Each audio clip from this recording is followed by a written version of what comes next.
ગુકેશ ડોમરાજુ મિત્રો, આ ઈ સીન છે જ્યારે તેમની ઉંમર માત્ર 11 વર્ષ ને 6 મહિનાની હતી ને એમને પૂછવામાં આવે છે કે તમે મોટા થઈને શું કરવા માંગો છો, ત્યારે તેમણે જવાબ આપ્યો હતો I want to become a youngest world chess champion. અને મિત્રો માત્ર 18 વર્ષની ઉંમરે ભાઈએ પોતાનું સપનું પૂરું કરી લીધું છે.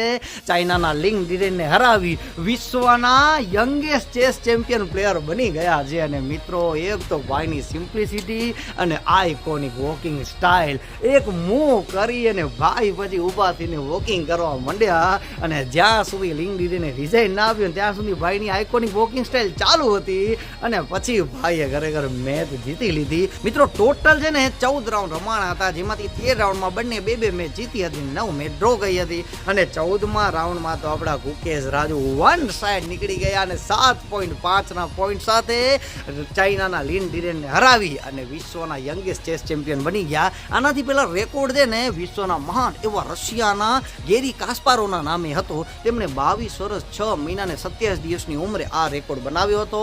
અને આપણા ભારતના ગુકેશ ડોમરાજુ તો એમનો રેકોર્ડ તોડી નાખ્યો. માત્ર 18 વર્ષ 8 મહિના ને 14 દિવસની ઉંમરે આ રેકોર્ડ બનાવી અને ઇતિહાસ સર્જી નાખ્યો છે. મિત્રો તેમણે 7 વર્ષની ઉંમરે તો ચેસ રમવાનો શરૂ કર્યો હતો અને 12 વર્ષ 7 મહિના ને 17 દિવસની ઉંમરે તો ભારતના સૌથી યુવા ગ્રાન્ડ માસ્ટર બની ગયા હતા. અને વિશ્વના સૌથી યુવા ગ્રાન્ડ માસ્ટર બનવામાં માત્ર 17 દિવસ ચૂકી ગયા હતા. એટલે મિત્રો સ્ટાર્ટિંગથી જ એમણે આવો સ્ટ્રગલ કરી અને મહેનત કરી અને આ મુકામ હાસિલ કર્યો છે યાર. અને સૌથી ગૌરવની વાત તો કઈ છે ખબર છે, આજે જ્યારે ગૂગલમાં સર્ચ મારી ને who is the youngest world chess champion, તો આપણા ગુકેશ ડોમરાજુનું નામ આવે છે યાર. આનાથી માથે ગૌરવની વાત બીજી કઈ હોય. મિત્રો વિડીયો ગમ્યો તો લાઈક કરજો, કમેન્ટ કરજો અને શેર કરજો.